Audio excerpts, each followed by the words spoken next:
चलिए chapter 7वां chapter है, 8वां class का 7वां चैप्टर है। हास्यकरण की समझ से संबंधित है। हास्यकरण की समझ, आदिवासी और हास्यकरण के बारे में देखते हैं। हास्यकरण का मतलब क्या होता है? इतना हासिल छोड़ देते हैं जिसको कोई मतलब ही नहीं है। बाकी हम सब जाति के लेकर चलते हैं। जो कमजोर जाति को छोड़ देते हैं हास्या कहलाता है, और बाकी सब मजबूत जाति को लेकर चलते हैं उसको हो गया। यही अंतर है। और का सामाजिक रूप से हाशिए पर होने का क्या मतलब है? समाज में जो हाशिया होता है उसका क्या मतलब है, इसी के बारे में पढ़ते हैं। तो जरा देखते हैं हम लोग। हाशियाई का मतलब होता है कि जिसे किनारे या हाशिए पर ढकेल दिया जाता है। अभी देखें हम लोग, जिसे किनारे पर हाशिए रूप में ढकेल दिया, बाकी सब एक रूप में है। हाशिए का मतलब होता है कि जिसे किनारे पर या हाशिए पर ढकेल देना हास्यकरण कहलाता है। यही होता है हाशिए का मतलब। ऐसे में वह व्यक्ति केंद्र में या मुख्य धारा में नहीं रहता है। केंद्र में नहीं रहता है जो ढकेल दिया जाता है, किनारे पर ढकेल दिया जाता है या हाशिए पर ढकेल देता है, वो केंद्र में नहीं रहता है, न मुख्य धारा में नहीं रहता है। जब कोई व्यक्ति को हाशिए पर या किनारा में ढकेल देते हैं तो वो व्यक्ति केंद्र में नहीं रहेगा और समाज में भी नहीं रहेगा। इस समाज अलग, इस समाज से निकाल दिया गया। तो व्यक्ति केंद्र में या मुख्य धारा में नहीं रहता है। समाज में ऐसे समूह या समुदाय हो सकते हैं जिन्हें इस तरह की बेदखली का एहसास रहता है। बेदखली का एहसास रहता है, ऐसा लोग भी रहते हैं जिससे समाज में जब व्यक्ति किनारे पर या हाशिए पर ढकेल दिया जाता है तो केंद्र में नहीं रहता, मुख्य धारा में नहीं रहता है।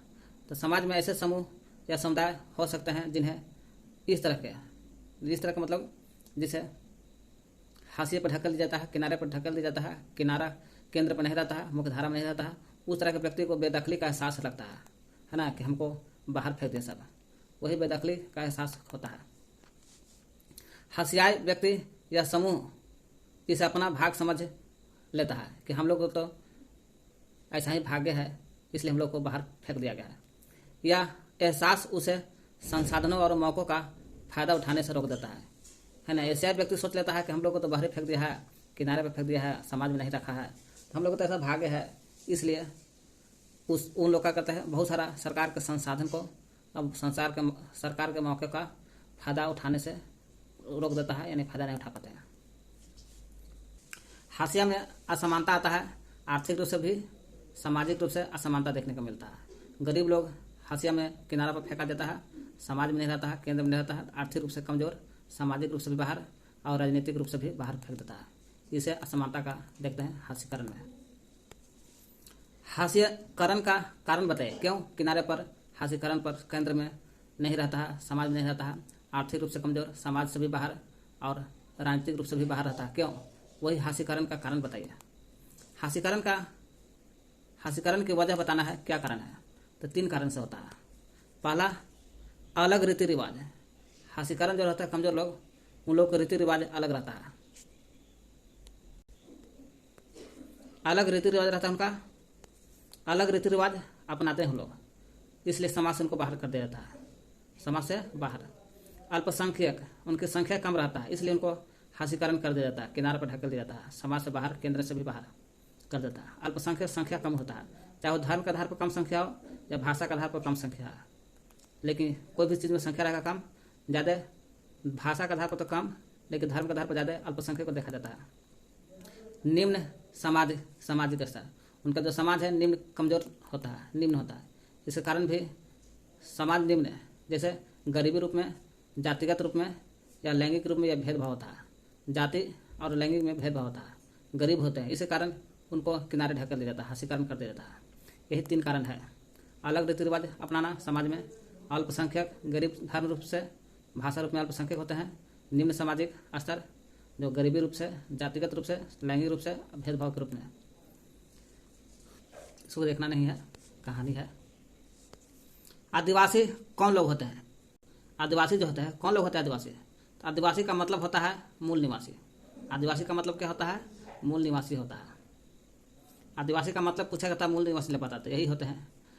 ये ऐसे समुदाय होते हैं आदिवासी लोग जो जंगल के साथ जाते हैं, जीते हैं, जंगल के साथ जीते हैं और जंगल के साथ मरते हैं। आज भी उसी तरह से जी रहे हैं आदिवासी लोग, जंगल के साथ। जंगल है तो जी रहे हैं, जंगल के साथ आदिवासी लोग रहते हैं। आदिवासी को भारत में जनजाति कहा जाता है। आदिवासी को क्या बोलते हैं?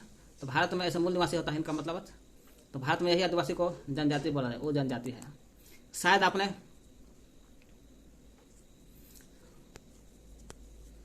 आपने अनुसूचित जनजाति सब सुना होगा। जनजाति आ गया तो ही शायद अति हो गया आदिवासी लोग। अनुसूचित जनजाति सब सुना होगा। सरकारी दस्तावेज में आदिवासी के लिए इसी शब्द का इस्तेमाल किया जाता है। सरकारी दस्तावेज जो होता ना है, उसमें जनजाति को, आदिवासी को हम लोग आदिवासी नहीं बोलते हैं, बिल्कुल जनजाति बोलते हैं। भारत में जनजाति इसलिए कहते हैं क्योंकि लोग सरकारी दस्तावेज जहाँ मिलेगा वहाँ आदिवासी ना करके जनजाति कहा जाता है। तो वही शायद आपने अनुसूचित जनजाति सब सुना होगा। सरकारी दस्तावेज में आदिवासी के लिए इसी शब्द का इस्तेमाल किया जाता है। जनजाति शब्द का प्रयोग होता है आदिवासी समाज के लिए भारत में। और भारत के सरकारी दस्तावेज में आदिवासी समुदाय की एक सरकारी सूची भी बनाई गई है। आदिवासी समुदाय जितना है उसकी सरकारी सूची बनाई गई है। अनुसूचित जनजाति को कई बार अनुसूचित जाति के साथ मिला दिया जाता है। कह रहा अनुसूचित जनजाति रहेगा तो उनको कई बार अनुसूचित जाति में मिला देता है। एससी को एसटी में कभी कभी मिला देता है। देखिए, प्राचीन में लोग आदिवासी कहा जाता था। प्राचीन में लोग आदिवासी, आदिवासी का मतलब होता है मूल निवासी। मूल निवासी, आदिवासी का मतलब मूल निवासी। तो वही प्राचीन में लोग आदिवासी कहते थे। और वही आदिवासी रहने के लिए यही आदिवासी को भारत में जनजाति कहते हैं। अनुसूचित जनजाति को बोलते हैं एसटी, अनुसूचित जाति को बोला जाता है एससी, अन्य पिछड़ा वर्ग के ओबीसी बोलते हैं।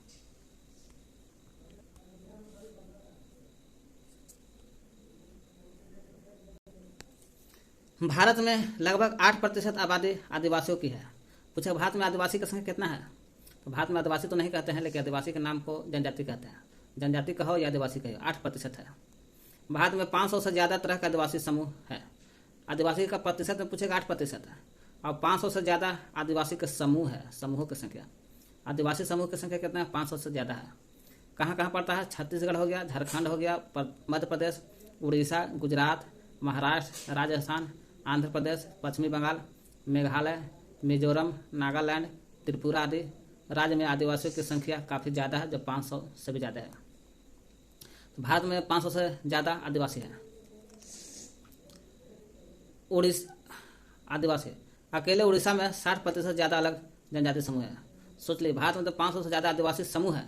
अब 500 में भी देखा जाए तो अकेले उड़ीसा है 60 से ज़्यादा अलग जनजाति समूह माना जाता है।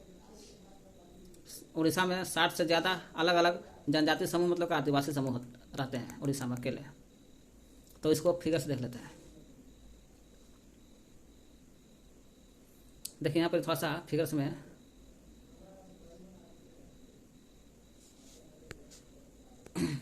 छत्तीसगढ़ है, छत्तीसगढ़ ये वाला एरिया है।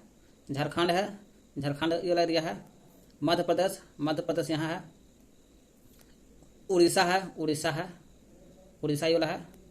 गुजरात है, इधर ये वाला गुजरात है। महाराष्ट्र में भी जनजाति आदिवासी लोग रहते हैं। राजस्थान में भी रहते हैं। आंध्र प्रदेश में भी रहते हैं, आंध्र प्रदेश है। और पश्चिम बंगाल में भी रहते हैं, ये पश्चिम बंगाल। मेघालय में भी रहता है। मेघालय असम में पड़ता है। मेघालय का शिलोंग, यहाँ मेघालय, ये देखिए असम के नीचे मेघालय। मिजोरम है, मिजोरम यहाँ रहता है। और नागालैंड यहाँ है। त्रिपुरा है, त्रिपुरा यहाँ त्रिपुरा। और उड़ीसा देखे रहे हैं। उड़ीसा में तो अभी देखें हम लोग, उड़ीसा में 60 से ज़्यादा है।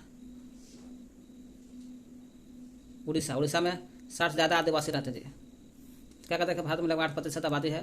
भारत में 500 से ज़्यादा आदिवासी समूह है ना। झारखंड देख लीजिए, उड़ीसा में 60% से ज़्यादा आदिवासी जनजाति समूह है। आदिवासियों का रहन सहन, तो एक बार फिर से भाई मान लेते हैं आदिवासी के बारे में समझ क्वेश्चन है। तो आदिवासी कौन होता है? आदिवासी का मतलब होता है मूल निवासी होता है। क्या होता है? मूल निवासी। आदिवासी का मतलब मूल निवासी होता है। ऐसे समुदाय जो जंगल के साथ जीते हैं उसी को आदिवासी कहते हैं। आज भी इसी तरह से जंगल में रहते हैं आदिवासी लोग। भारत में जनजाति भी कहते हैं इसको, आदिवासी को। अनुसूचित जनजाति है।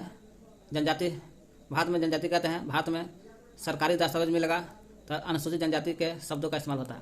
शायद आपने अनुसूचित जनजाति शब्द सुना होगा। सरकारी दस्तावेज में आदिवासी के लिए इसी शब्द का इस्तेमाल होता है। अनुसूचित जाति, अनुसूचित जनजाति का प्रयोग होता है।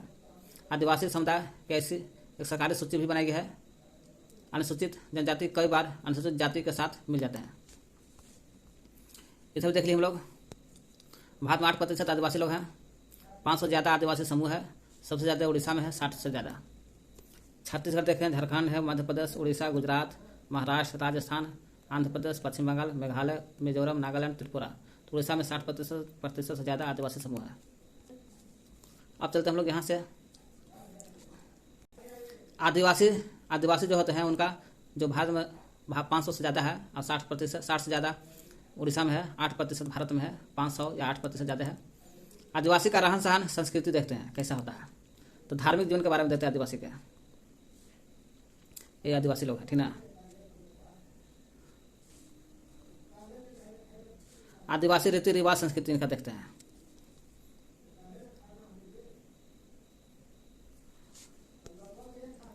धार्मिक जीवन देखते हैं इनका।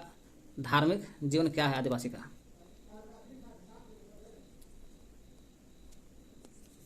आदिवासियों के अपने ही बहुत सारे जनजातीय धर्म होते हैं।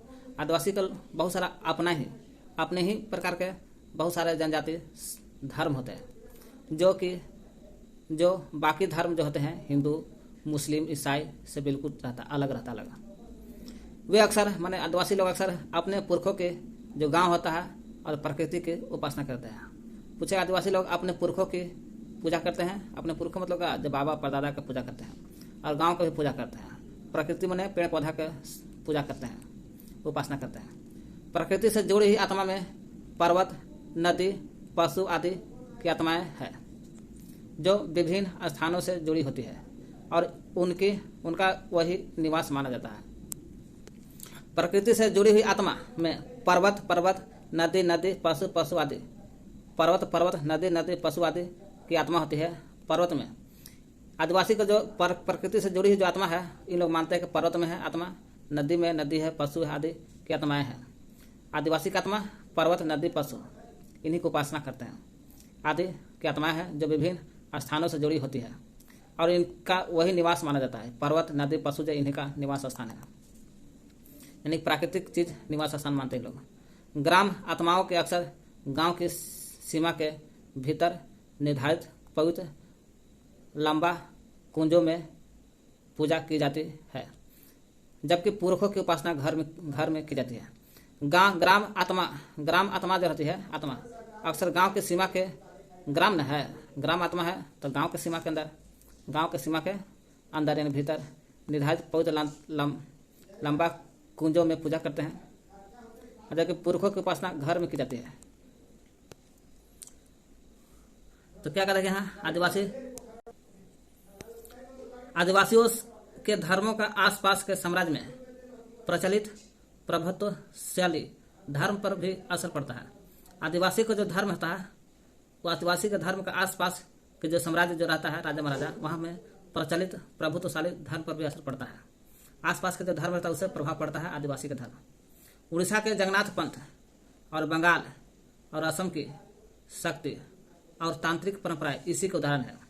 आदिवासी के धर्म को देखा जाए, आसपास के जो साम्राज्य रहता है उस साम्राज्य में प्रचलित रहता है प्रभुत्वशाली धर्म पर भी असर पड़ता है। आदिवासी के धर्म का आसपास के साम्राज्य रहता है उसमें उसी साम्राज्य में प्रभुत्वशाली धर्म पर असर पड़ता है कि नहीं पड़ता है। जैसे उड़ीसा के जगन्नाथ पंथ, बंगाल असम की शक्ति और तांत्रिक परंपरा इसी के उदाहरण है ना कि आदिवासी के धर्म का प्रभाव पड़ता है। यहाँ पर उड़ीसा के जगन्नाथ, बंगाल, असम। 19वीं सदी में बहुत सारे आदिवासियों ने ईसाई धर्म अपनाया था, है ना। यही प्रभाव पड़ा। अगल बगल का जो साम्राज्य का जो धर्म रहता है उससे प्रभाव पड़ता है आदिवासी का, है ना। जो 19वीं सदी देखा जाए बहुत सारे आदिवासी ने ईसाई धर्म को अपना लिया था। 19वीं सदी के आसपास देखा जाए तो ईसाई को अपनाया था, जो आधुनिक आदिवासी के इतिहास में एक महत्वपूर्ण धर्म बन गया है। आधुनिक आदिवासी इतिहास में देखा जाए आधुनिक आदिवासी इतिहास में महत्वपूर्ण धर्म बन गया था ईसाई। तो क्या करते हैं हम लोग, एक बार रिपीट मार लेते हैं। आदिवासियों का रहन सहन संस्कृति। तो धार्मिक जीवन देखते हैं हम लोग। आदिवासी अपने बहुत सारे जनजातीय धर्म रहता है। आदिवासी का अपना ही जनजातीय धर्म होते हैं, जो धर्म हिंदू, मुस्लिम, ईसाई से बिल्कुल अलग रहते हैं। यही ईसाई 19वीं सदी में बहुत सारे आदिवासी ने ईसाई धर्म अपनाया था। जो इतिहास में सबसे महत्वपूर्ण माना जाता है। आगे पढ़िएगा। वे ईसाई लोग, आदिवासी लोग अपने पुरखों के, गांव के पुरखों की पूजा करते हैं, उपासना करते हैं, गांव के प्रकृति की उपासना करते हैं। वे आदिवासी लोग प्रकृति से जुड़ी हुई जो आत्मा रहता है, आत्मा में विश्वास करते हैं। प्रकृति से जुड़ी हुई चीज रहती है उसमें आत्मा में कहते हैं कि हमारा आत्मा प्रकृति से जुड़ी हुई चीज है। जैसे पर्वत, नदी, पशु आदि को लोग आत्मा मानते हैं। मानना भी चाहिए भाई पर्वत, नदी, पशु को, जो विभिन्न स्थानों से जुड़ी होती है। इनके वही निवास है। पर्वत, नदी, पशु यही निवास है, इसलिए इनको प्रकृति को आत्मा मानते हैं। ग्राम आत्मा के अक्षर को गांव के सीमा के भीतर निहित करके पवित्र लाता है। कुंजों में पूजता है, लता कुंजों में पूजते हैं गांव के भीतर। और जबकि पुरखों के, अपने पुरखा के तो उपासना करते हैं गांव के प्रकृति हो गया, पर्वत, नदी, पशु गांव हो गया। ग्राम आत्माओं के अक्सर गांव के सीमा के भीतर निहित पवित्र लता कुंजों में पूजते हैं। जबकि पुरखों, यही पुरखा जो रहता है, पुरखों की उपासना घर में ही कर लेते हैं, घर में पुरखों की उपासना। और देखें हम लोग आदिवासी के धर्मों के आसपास के साम्राज्य से प्रभावित पड़ता है। जो उड़ीसा के जगन्नाथ मंदिर इसी का उदाहरण है। बंगाल, असम की शक्ति और तांत्रिक परंपरा इसी का उदाहरण है। 19वीं सदी में आदिवासी ने ईसाई धर्म अपनाया था। 19वीं सदी में जो आधुनिक आदिवासी इतिहास, कौन सा आधुनिक आदिवासी अपनाया था, आदिवासी इतिहास में महत्वपूर्ण धर्म बन गया।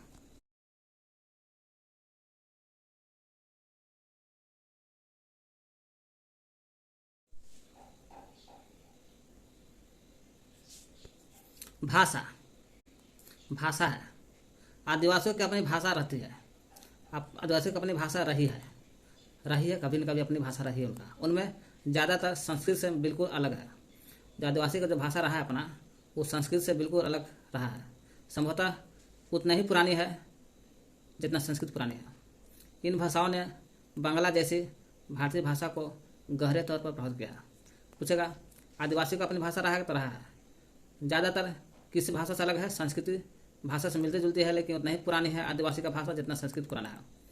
तो आदिवासी भाषा ने किस भाषा को प्रभावित किया है? बांग्ला जैसी भाषा को, भारतीय जो भाषा है बांग्ला, इसको प्रभावित किया है। तो प्रभावित किया है बांग्ला को कौन? आदिवासी है ना। अब बांग्ला में ही पीछे प्रभावित हुआ है। प्रमुख भाषाओं में संथाली बोलने वाले की संख्या सबसे ज़्यादा है। प्रमुख जो भाषा है, संथाली बोलने वाले की संख्या सबसे ज़्यादा है। प्रमुख जो भाषा है, जितना 22 भाषा है, वो सभी संथाली भाषा को बोलने की संख्या ज़्यादा है आदिवासी में। आदिवासी में संथाली भाषा बोलने वाले की संख्या ज़्यादा है। जो 22 भाषा का अनुच्छेद देखिए, संविधान की 8वीं अनुसूची, कौन सा अनुसूची? 8वीं अनुसूची में 22 भाषाओं में संथाली और बोडो मात्र आदिवासी भाषा है। यही संथाली जो है 22 भाषा है 8वीं सूची में, तो संथाली सबसे ज़्यादा बोले जाने वाला आदिवासी है। उसके बाद बोडो है। ये दो को तो भाषा है 22 भाषा में।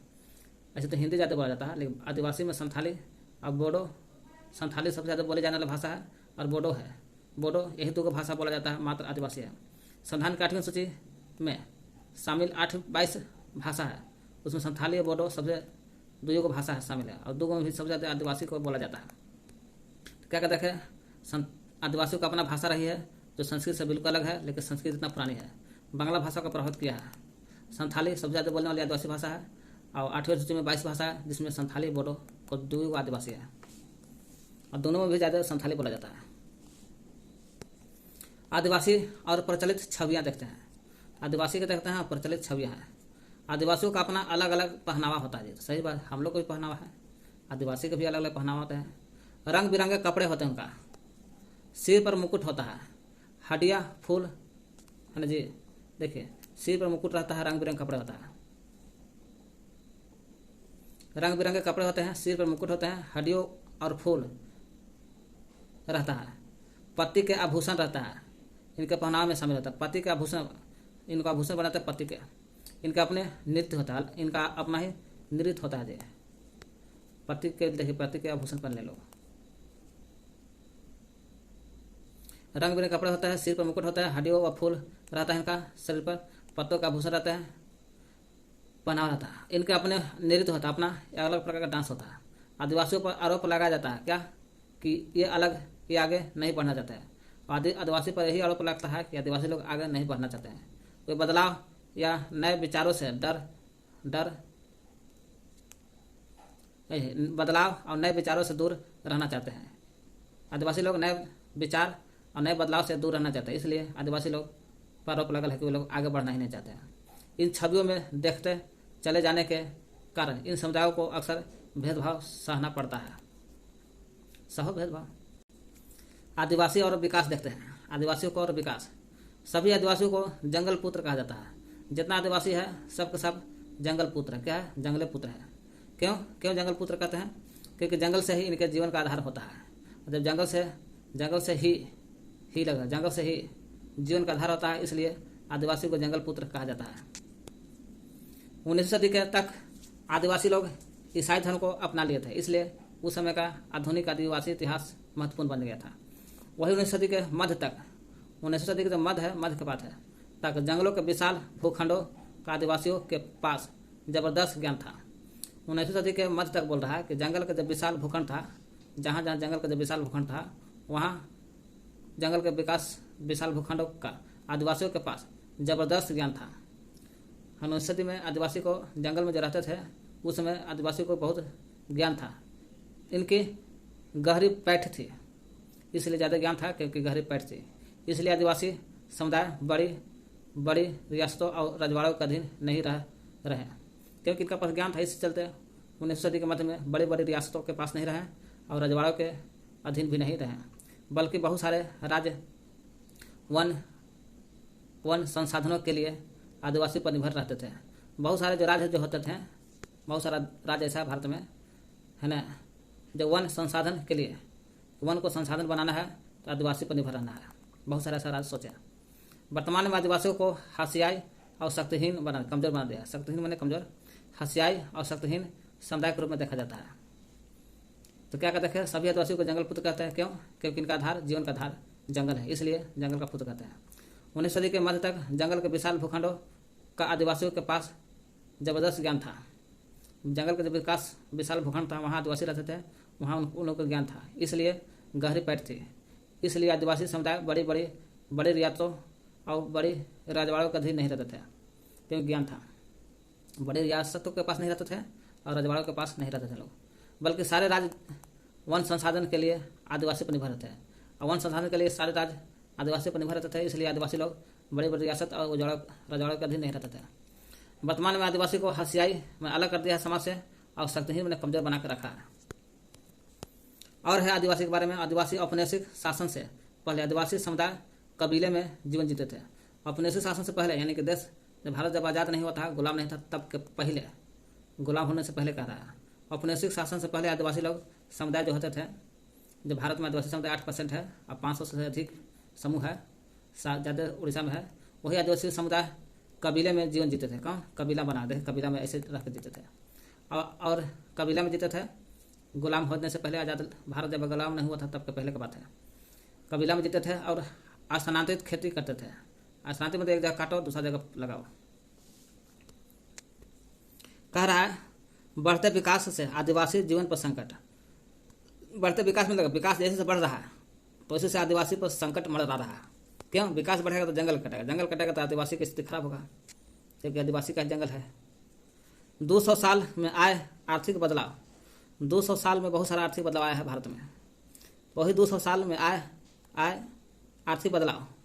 वन नीति में कानून, राज्य निजी उद्योग के राजनीतिक दबाव की वजह से इन लोगों को बागानों से, मैंने आदिवासी को बागानों से, निर्माण स्थानों से, निर्माण जब भी विकास होता है वहाँ निर्माण होता है, कोई जगह प्लांट वहाँ जंगल को काट कर बनाता है, उसे निर्माण स्थान होता है तो वहाँ से हटा देता है। उद्योगों से हटाता है, घरों में नौकरी करने के लिए ढकेला जा रहा है। निर्माण स्थलों उद्योगों और घर में नौकरी करने के लिए ढकेला जाता है इन लोगों को, आदिवासी को। जाओ निर्माण स्थल पर निर्माण काम करो, उद्योग में काम करो, घर में नौकरी करो। तो 200 साल में बहुत सारा आर्थिक बदलाव आया, जो वन नीति राज निजी उद्योग के राजनीतिक दबाव की वजह से बहुत सारा बदलाव आया भारत में। 200 साल में बहुत सारा बदलाव आया। तो जो ये बदलाव जो आया वन नीति में और वन नीति राज निजी उद्योग के जो राजनीतिक दबाव हुआ, इसी वन नीति और निजी उद्योग के जो राजनीतिक दबाव है, इसी की वजह से लोगों को बागानों से बागानों में काम करने के लिए, निर्माण स्थलों में काम करने के लिए, उद्योग में काम करने के लिए, घर में नौकरी करने के लिए ढकेला गया। किसके द्वारा? तो वन नीति के द्वारा और राज्य द्वारा निजी उद्योग के राजनीति के कारण। आज उनका वन क्षेत्र पर नियंत्रण नहीं रहा। आज जो है इतना विकास हो गया कि आदिवासी का वन क्षेत्र जंगल पर नियंत्रण नहीं रहा, और जंगल के पुत्रों को घर वनों का नियंत्रण नष्ट कर देगा। जंगल के जो पुत्र हैं आदिवासी को जंगल का पुत्र ही कहते थे। क्यों? इनका जीवन का आधार जंगल था, इसलिए जंगल का पुत्र कहते हैं। देखिए, आदिवासी को जंगल का पुत्र कहते थे क्योंकि जंगल से ही जीवन का अधिकार बना है। वही आज उनका क्षेत्र माने आदिवासी का क्षेत्र नियंत्रित नहीं रहा है, और जंगल के पुत्र घर वनों को नियंत्रण नष्ट कर दिया गया। जंगल के पुत्र के जो घर है उसको खत्म कर दिया गया, इसलिए नियंत्रण नहीं रहा आदिवासी को जंगल पर।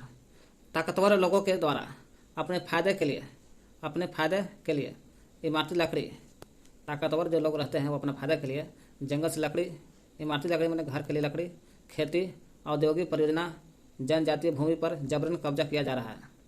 और सरकारी आंकड़ों से पता चलता है कि खनन द्वारा भी खनन परियोजना के कारण खनन परियोजना हो रहा है, जिसके कारण विस्थापित होने 50% से ज़्यादा केवल आदिवासी रहे हैं, है ना। इतना ही इमारती लकड़ी का प्रयोग हो रहा है कि, है ना, ताकतवर लोगों के द्वारा इमारती लकड़ी खेती करना, जंगल काट करके औद्योगिक परियोजना हो रहा है, उद्योग खुल रहा है, जिसके कारण जनजातीय भूमि पर कब्जा हो रहा है, इसलिए जनजाति की संख्या कम रहा है। सरकारी आंकड़ों से पता चलता है कि खनन भी हो रहा है, जिसके कारण आदिवासी लोग भाग रहे हैं, और खनन परियोजना हो रहा है, इसके कारण भी आदिवासी लोग भाग गए। 50% बच रहे हैं, 50% आदिवासी भाग गए, 50% से ज़्यादा केवल आदिवासी रहे हैं। ताज़ा सर्वेक्षण रिपोर्ट पर चलता है, नहीं करंट मैंने ताज़ा सर्वेक्षण रिपोर्ट से पता चलता है क्या कि आंध्र प्रदेश, छत्तीसगढ़, उड़ीसा, झारखंड में आंध्र प्रदेश, छत्तीसगढ़, है ना, छत्तीसगढ़ के बगल में आंध्र प्रदेश, उड़ीसा ही है जहाँ 60% आदिवासी समूह रहते हैं, और झारखंड देखिए रहे। यहाँ में विस्थापित लोगों में 79% आदिवासी विस्थापित हो गए हैं 4 जगह से। पूर्वोत्तर भारत में देखिएगा तो आदिवासियों की जमीन सशस्त्र बलों और उनके बीच चलने वाले टकराव में विधि है। पूर्वोत्तर भारत में देखिएगा तो आदिवासी के जो जमीन होते हैं, पूर्वोत्तर भारत देख रहे हैं ना, नज़र में फिगर तो दिखाई दे रहा है, उनका जो जमीन है पूर्वोत्तर भारत में जमीन सशस्त्र बल मतलब BSF बल, उनके बीच चलने वाले टकराव, सशस्त्र बल और आदिवासी के बीच चलने वाले टकराव में विधि चल रहा भी है पूर्वोत्तर भारत में। भारत के 104 राष्ट्रीय पार्क 4050 वर्ग किलोमीटर है। पूछे भारत के कितना राष्ट्रीय पार्क है? तो 104 गो राष्ट्रीय पार्क है। 104 राष्ट्रीय पार्क है। एरिया पूछेगा 104 राष्ट्रीय पार्क में 4050 प्रति वर्ग किलोमीटर, यानी कि 1 वर्ग किलोमीटर में 50 किलोमीटर है। और 543 वन जीवन अभ्यारण्य है। 104 गो राष्ट्रीय पार्क है और 450 प्रति वर्ग किलोमीटर है। और यहाँ कह रहा है 543 वन जीव अभ्यारण्य है। 543 वन जीव अभ्यारण्य, इसका एरिया कितना है? 325 1,18,918 वर्ग प्रति वर्ग किलोमीटर। 543 वन जीव अभ्यारण्य जो है, वन जीव अभ्यारण्य 1,18,918 प्रति वर्ग किलोमीटर है के क्षेत्र के वो हैं जो जिन पर मूलभूत से आदिवासी ही रहा करते थे। सोच लीजिए, ये एरिया है भारत के जो 104 राष्ट्रीय पार्क है, जो 4050 प्रति वर्ग किलोमीटर एरिया है। 543 वन जीव अभ्यारण्य है, 1,18,918 वर्ग प्रति वर्ग किलोमीटर है, जहाँ आदिवासी लोग रहते थे। मूल रूप से आदिवासी रहते थे यहाँ पर। 104 राष्ट्रीय पार्क, 543 वन जीव अभ्यारण्य। अब उन्हें इसको बनाया तो उजाड़ दिया गया। अगर वे जंगल में रहने की कोशिश करते तो उन्हें घुसपैठिए कहा जाता है। अगर आदिवासी लोग रहते थे जंगल में, तो जंगल में रहने की कोशिश करते हैं उन लोग, आदिवासी लोग, आज उनको घुसपैठिया कहा जाता है। हाशीकरण के शिकार होने से आदिवासियों के जीवन पर प्रभाव क्या पड़ा? जब हाशीकरण का शिकार हुआ आदिवासी लोग, उनको समाज से अलग कर दिया, तो आदिवासी के जीवन पर क्या प्रभाव पड़ा, उसके बारे में देखते हैं। जल, जमीन, जंगल से बिछड़ने से आदिवासी समुदाय आजीविका में जीवन पर भोजन के मुख्य स्रोतों से वंचित रह गए। उनको जल से, जमीन से, जंगल से बिछड़ गए, इसलिए उनका आजीविका, जीवन के खान पीन और भोजन के मुख्य स्रोतों से वंचित कर दिया गया। यही है आदिवासी को हाशीकरण से अलग हुआ। तो व्यवसाय की तलाश में शहर की ओर आदिवासी रुख किए। कह रहा है आदिवासी जब हाशीकरण का शिकार हुआ समाज से उनको हास्यीकरण कर दिया गया, तो आदिवासी के जीवन पर प्रभाव, तो जीवन पर यही प्रभाव पड़ा। जल जमीन जंगल से बिछड़ गए, इसलिए उनका आजीविका जीवन के मुख्य स्रोतों से वंचित कर दिया गया। और व्यवसाय की तलाश में आदिवासी लोग क्या किए, व्यवसाय में अपने उद्योग काम धंधा की तलाश में शहर की ओर रुख में चल दिए। आदिवासी संस्कृति रीति रिवाज परंपराओं का सने सने विनाश हो गया। जब शहर की ओर चल दिया तो शहर का ही रहन सहन बन गया, काम की तलाश में निकले, तो इसलिए आदिवासी की संस्कृति खत्म हो गया, धीरे धीरे रीति रिवाज खत्म हो गया, परंपरागत सने सने विनाश हो गया। गरीबी लाचारी भरा जीवन, ग्रामीण इलाकों में 45% और शहरी इलाकों में 35% आदिवासी समूह गरीबी रेखा से नीचे कुपोषण का जीवन जी रहे हैं। सोच लीजिए, गरीबी के कारण आदिवासी लोग, लाचारी भरा जीवन आदिवासी लोग। ग्रामीण इलाका में देखा जाए तो ग्रामीण इलाका में 45% कुपोषण के कारण गरीबी रेखा से नीचे जी रहे हैं, और शहरी इलाका में 45 ग्राम में, और 10 कम करिएगा तो शहरी इलाका में 10% कम नहीं 35% आदिवासी समूह गरीबी रेखा से नीचे कुपोषण का जीवन जी रहे। कौन सा कुपोषण का जीवन? आदिवासी जीवन के आर्थिक और सामाजिक आयाम एक दूसरे से जुड़े हुए हैं। आदिवासी का जो जीवन है उनका, आदिवासी का आर्थिक जीवन के आर्थिक और जीवन के सामाजिक आयाम जो है आदिवासी के जीवन के आर्थिक और जीवन के सामाजिक आयाम एक दूसरे से जुड़े हुए हैं। किसका? तो आदिवासी के। एक दायरे में होने वाला विनाश दूसरे दायरे को प्रभावित करता है। आदिवासी जीवन के जो आर्थिक और सामाजिक आयाम जो है एक दूसरे से जुड़े हुए हैं, तो जुड़ा हुआ है, आर्थिक समाज एक दूसरे से जुड़ा हुआ है। एक दायरे में होने वाला जो विनाश होता है आदिवासी के, तो दूसरे दायरे में प्रभावित करता है। एक दायरे में विनाश होता है, दूसरा में प्रभावित होता है। उनके संसाधन के लिए होने वाली छीना झपटी और विस्थापन की यह प्रक्रिया अक्सर दर्दनाक और हिंसक होती है। मैंने आदिवासी के जो संसाधन जो था जंगल, वो छीना झपटी हो गया, सब छीन लिया जंगल को, है ना, मजबूत लोगों ने। अब इसलिए आदिवासी विस्थापन हो गए। यह प्रक्रिया आदिवासी के दर्दनाक और हिंसक कहलाता है।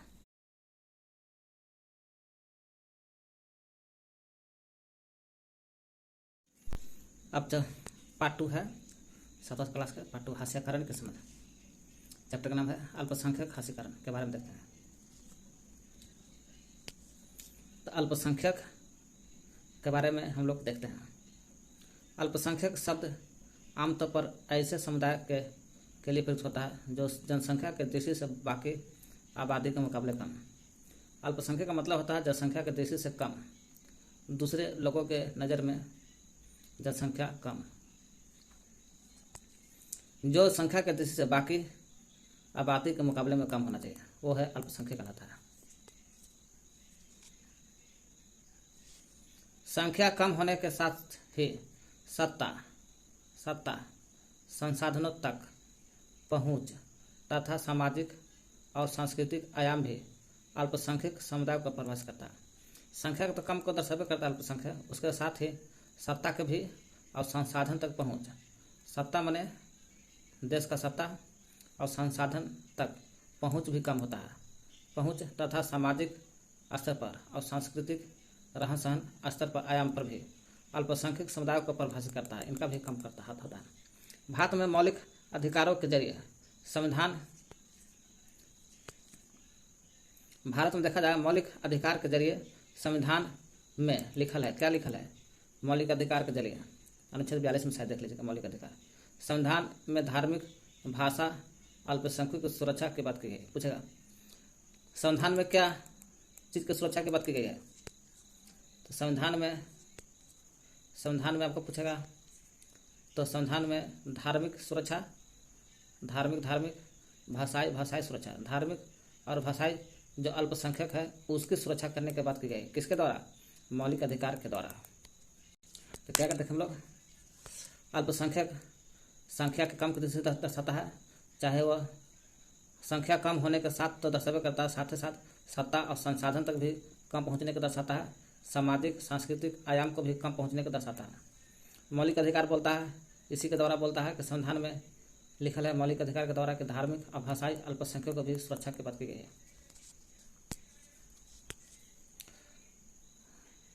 धार्मिक असमानता अल्पसंख्यक वर्ग के बारे में देख रहे हैं। भारत में कुल 6 अल्पसंख्यक समुदाय हैं।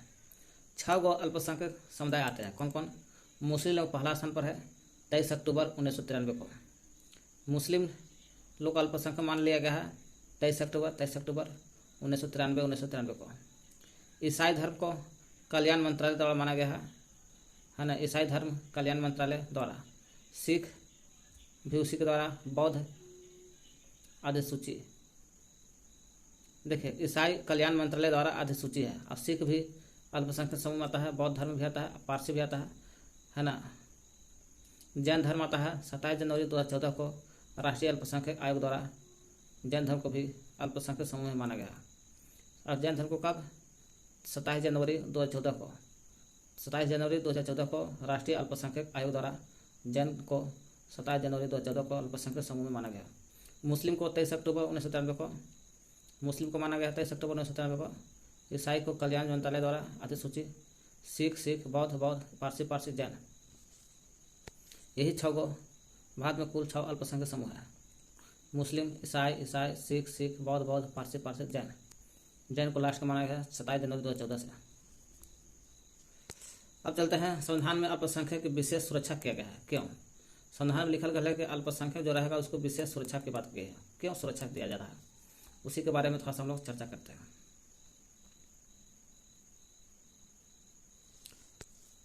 भारतीय संविधान इस बात को मानता है कि बहुसंख्यक समुदाय की संस्कृति, समाज, सरकार, संस्कृति, समाज और सरकार की अभिव्यक्ति को प्रभावित कर सकती है।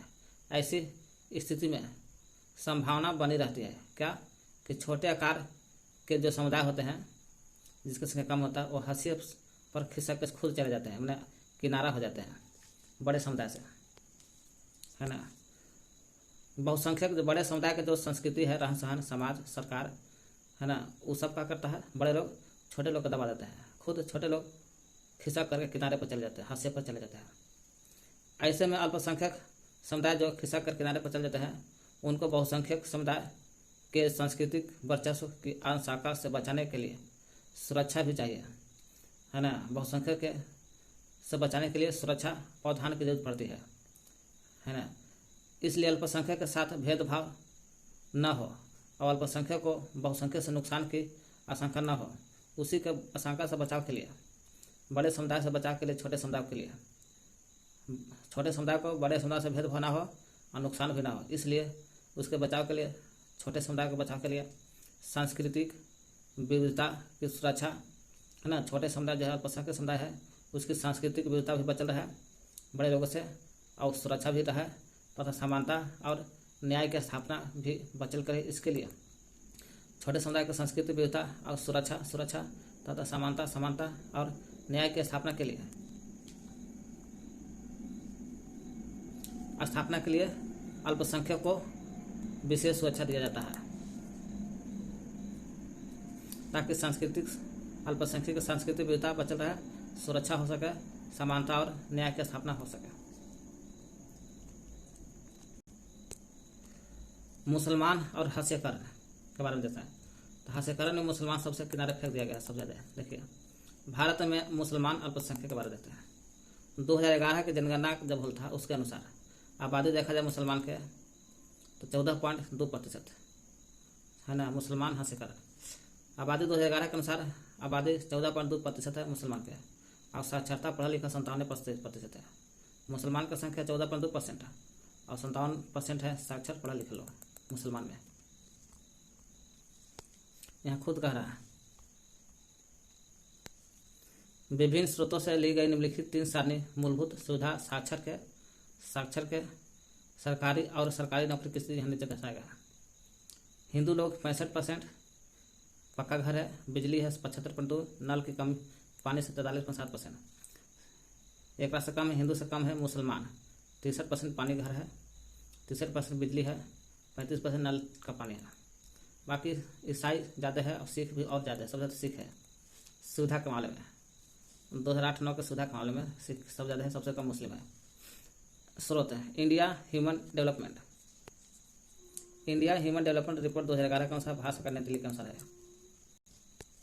वो तो सुविधा का मामला है। विभिन्न धर्मों में साक्षरता दर 2011% के अनुसार कुल 74% है साक्षरता दर 74% में 63% हो गया हिंदू, मुसलमान सबसे कम पढ़ा लिखा, मुस्लिम सबसे कम 57%, 74% ईसाई लोग सबसे ज़्यादा पढ़ा लिखा, सिख 67%, बौद्ध धर्म 71, जैन धर्म 86, सबसे ज़्यादा बौद्ध धर्म पढ़ा लिखा जैन धर्म है, तब 74% ईसाई 74% ईसाई है, और बाद बौद्ध धर्म है, फिर सिख। कुल 74% हिंदू 63, मुस्लिम 57, ईसाई 74, सिख 67, बौद्ध 71, जैन सबसे ज़्यादा 86।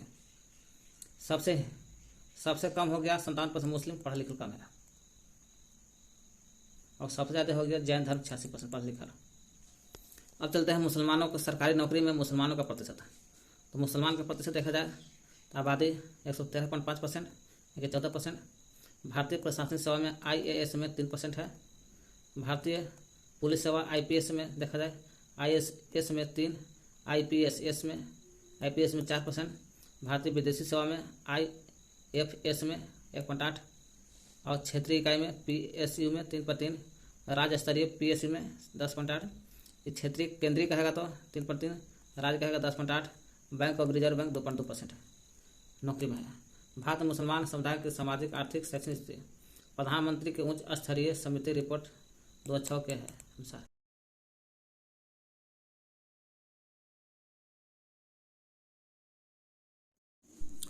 सच्चर कमेटी 2005 में बनल था।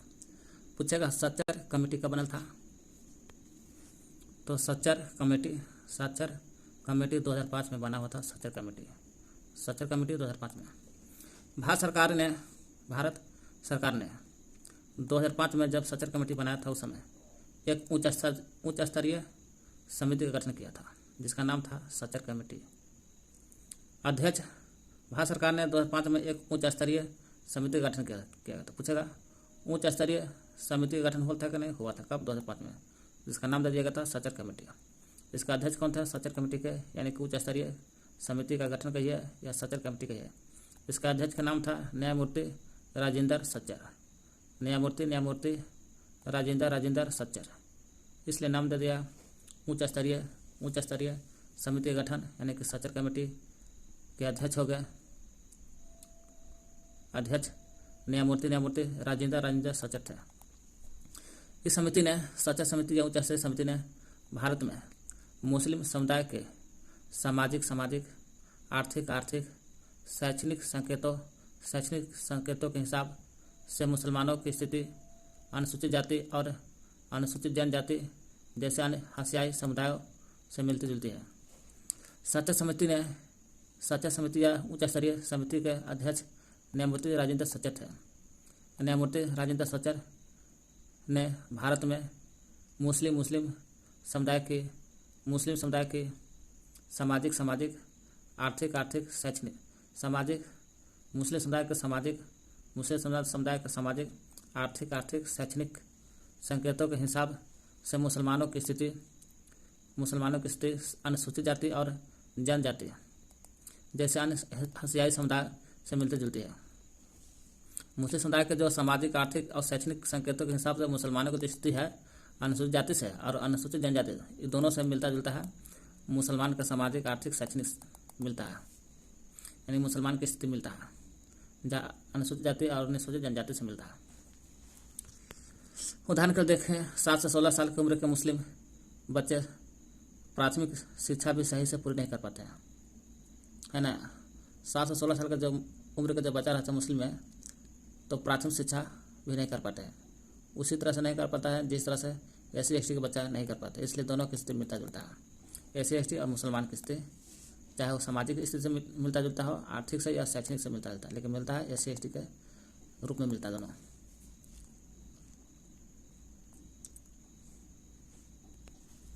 सच्चर समिति 2005 में हुआ था, जिसका अध्यक्ष सच्चर था, जिसका अध्यक्ष का नाम था न्यायमूर्ति राजेंद्र सच्चर। वही सच्चर समिति रिपोर्ट ने जब आया 2005 में, तो मुसलमानों के बारे में प्रचलित दूसरी गलतफहमियों को भी उजागर कर दिया। जो मुसलमान के बारे में प्रचलित था दूसरी गलतफहमी, उसको भी उजागर करके रख देता है सच्चर समिति 2005 वाला। आमतौर पर माना जाता है कि मुसलमान अपने बच्चों को सिर्फ मदरसा में भेजना चाहते हैं। इस 7 से 16 वर्ष के बच्चा नहीं पढ़ पाते हैं। क्यों? मुसलमान का जो बच्चा होता है सिर्फ और केवल सिर्फ मुसलमान सोचते हैं कि सिर्फ केवल मदरसा में भेजते हैं, इसलिए कम पढ़ा लिखा रहता है। कौन बात बोलता है? सत्य समिति ने उजागर बोलता है। अब चलता है तुलना करने SC/ST से। आंकड़ों से पता चलता है कि केवल 4% मुसलमान जो है बच्चे मदरसा में जाते हैं।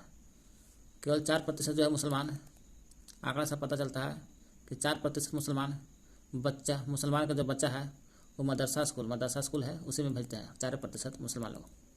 मुसलमान का जो 66% बच्चे सरकारी स्कूल में जाते हैं, 4% मदरसा में जाते हैं, बाकी बच्चा मुसलमान का 66%, तो 66% बच्चा जो होते हैं सरकारी स्कूल में जाते हैं। 66 और 4 हो गया 70%, बाकी बच्चा का 30% बच्चा निजी स्कूल यानी कि प्राइवेट स्कूल में पढ़ रहे हैं। 4% मदरसा में, 66 सरकारी में, बाकी बच्चे का 30 प्राइवेट स्कूल में पढ़ते हैं मुसलमान के। ऐसा सत्य समिति ने उजागर किया। आर्थिक, मुसलमानों के आर्थिक और सामाजिक हास्यकरण का पहलू देखते हैं। तो मुसलमान का जो आर्थिक स्थिति है सामाजिक स्थिति में तो मिलता जुलता है SC/ST से।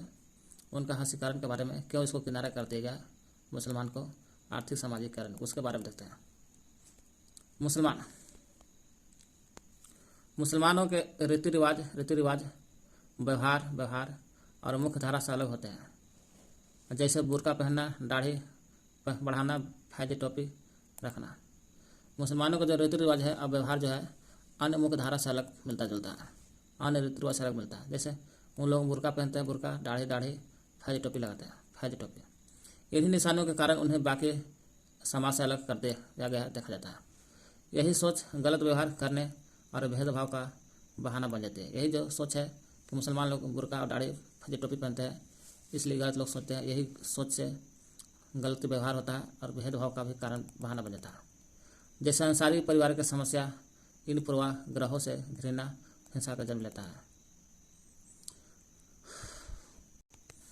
और तो और इसी सामाजिक हास्यकरण के कारण, मुसलमान के सामाजिक करण के कारण, दाढ़ी बढ़ाना, फैज टोपी पहनना, इसी कारण जिन इलाकों में पहले से रहते हैं मुसलमान वहाँ से निकलने लगे हैं, जिससे वो अक्सर उनका घेटोजाइशन होने लगा। मैंने पहले से जहाँ मुसलमान रहते थे वहाँ से निकल कर दूसरा जगह जा रहे हैं और दूसरा जगह जा रहे हैं, उसको घेटोजाइशन कहते हैं। तो घेटोजाइशन का अर्थ क्या हो गया? यह शब्द जो है घेटोजाइशन जो शब्द है आमतौर पर ऐसे इलाके या बस्ती के लिए इस्तेमाल होता है। ऐसे इलाका में, ऐसे बस्ती के लिए इस्तेमाल होता है, घेटोजाइशन इस्तेमाल होता है जिसमें मुख्य रूप से एक ही समुदाय के लोग रहते हैं।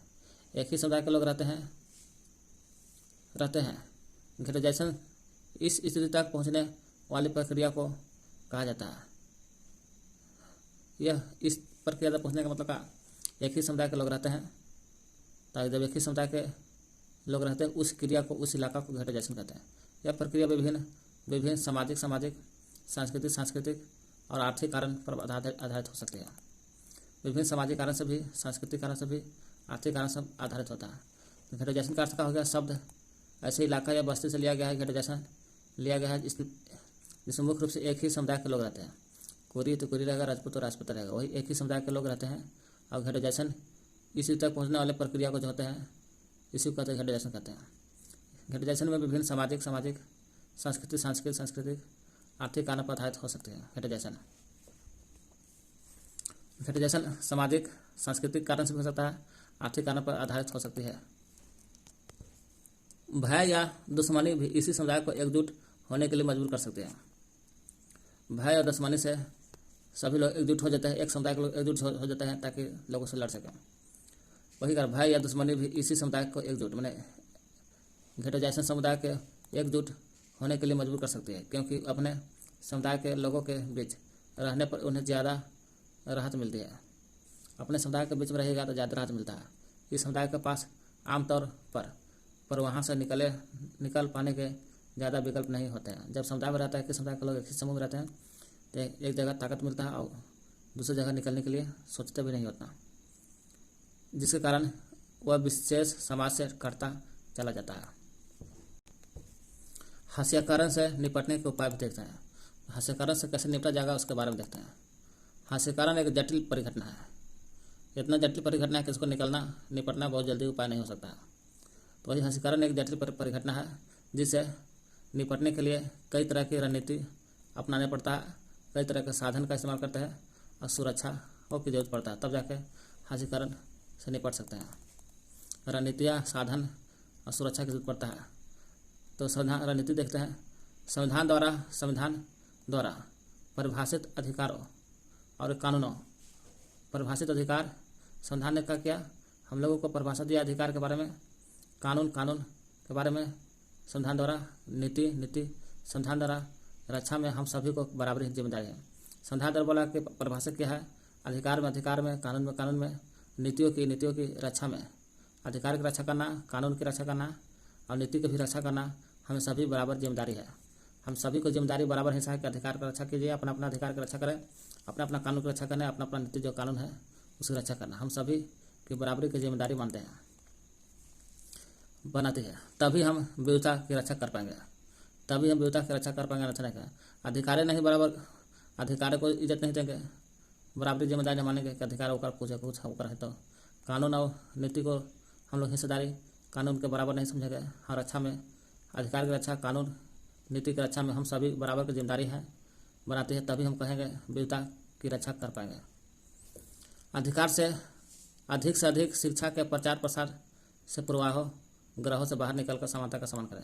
अधिक से अधिक शिक्षा का प्रचार करें ताकि पूर्वाग्रह से निकल करके समानता के व्यवहार का सामना करें। इससे भी हास्यकरण से निपटने को पाया। देखिए क्या एक बार फिर से देख लेते हैं। हास्यकरण से निपटने को पाया। हास्यकरण एक जटिल प्रक्रिया है जिसमें निपटने के लिए कई तरह की रणनीति बनाना पड़ता है, साधन बनाना पड़ता है, सुरक्षा की जरूरत पड़ता है। संविधान द्वारा परिभाषित अधिकार की रक्षा करो, कानून की रक्षा करो, नीति की रक्षा करो, ये सब हम सभी का बराबर जिम्मेदार है। और बराबर जिम्मेदार बनाती है तभी हम विविधता की रक्षा कर पाएंगे, नहीं कर पाएंगे। अधिकार की सुरक्षा रक्षा के बराबर ही जिम्मेदारी रहना चाहिए, कानून के भी और नीतियों की रक्षा, तब जाकर के हम विविधता की रक्षा कर पाएंगे। अधिक से अधिक शिक्षा के प्रचार प्रसार से पूर्वाग्रह से बाहर निकलकर समानता का सम्मान कर सकते हैं। जितना हो सके अधिक से अधिक शिक्षा प्रसार किए ताकि गलत जो पूर्वाग्रह सोचा है लोग उसको बाहर निकाला जा सके, हास्यकरण को बाहर से निकाला जा सके। दोहराने में कोई खास नहीं है।